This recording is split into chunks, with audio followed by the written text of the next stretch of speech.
Krishna Mayapur Nitaigaur kitchen থেকে সবাইকে স্বাগতম। আপনাদের সাথে আছে আমি জয়প্রিয়া সুখী দেবী দাসী। আমি আজকে গণিতের জন্য কি ভোগে রান্না করলাম সেটা আপনাদের সাথে শেয়ার করব। এখানে আমি রান্না করেছি এই যে ডাঁটা, বাঙাল ডাঁটা, আলু, শোলা কচু, বেগুন দিয়ে একটা সবজি, রসাটা পেয়ে একটু রস শেখে এই সবজিটা করেছি। এখানে শোলা কচু ভাজা করেছি, আর এখানে রুটি, আর এখানে হলো মটর পনির মতো এই যে আলু দিয়ে মটর দিয়ে একটা সবজি করেছি। আর এখানে হচ্ছে বাঁধাকপি, এটা একটু অন্য টাইপের মুগ ডাল দিয়ে বাঁধাকপি, এটা প্রায় হয়ে গেছে, আর একটু ভাজা ভাজা হবে। আর এখানে করে নিয়েছি ফুলকপির পকোড়া। ফুলকপির পকোড়াগুলো হয়ে গেছে, আমি এখন নামিয়ে দিচ্ছি। এখন আমি গণিতের জন্য ভোগের প্লেটটাও বেড়ে নিচ্ছি।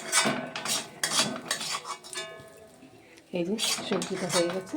এখানে বাঁধাকপিটা কুচিয়ে আমি একটু মুগ ডাল মানে ভেজে, শুকনো করাতে মুগ ডালটা ভেজে একটু রান্না করেছি। এটা খুব ভালো লাগে। এটা আমার শাশুড়ি মার রেসিপি। এটা এরকমভাবে আমার শাশুড়ি মা রান্না করতো। এরকমভাবে আমি আজকে এটা রান্না করে নিলাম। আর এখানে পকোড়াগুলি হয়ে গেল। এটা মটর ডাল ভিজিয়ে ডাল বাটা দিয়ে এই ফুলকপির পকোড়াগুলি করলাম। এখন আমি আমার গণিতের জন্য ভোগের প্লেটটা সাজিয়ে নিচ্ছি।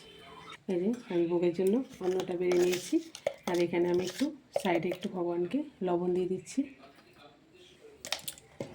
এখানে পকোড়াগুলি দিয়ে দিচ্ছি। এখানে একটু ভাজাটাও দিয়ে দিচ্ছি।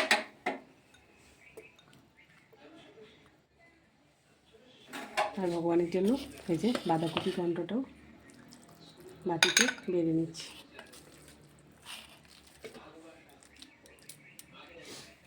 আর ভোগের প্লেটে আমি একটু ঘি দিয়ে দিচ্ছি।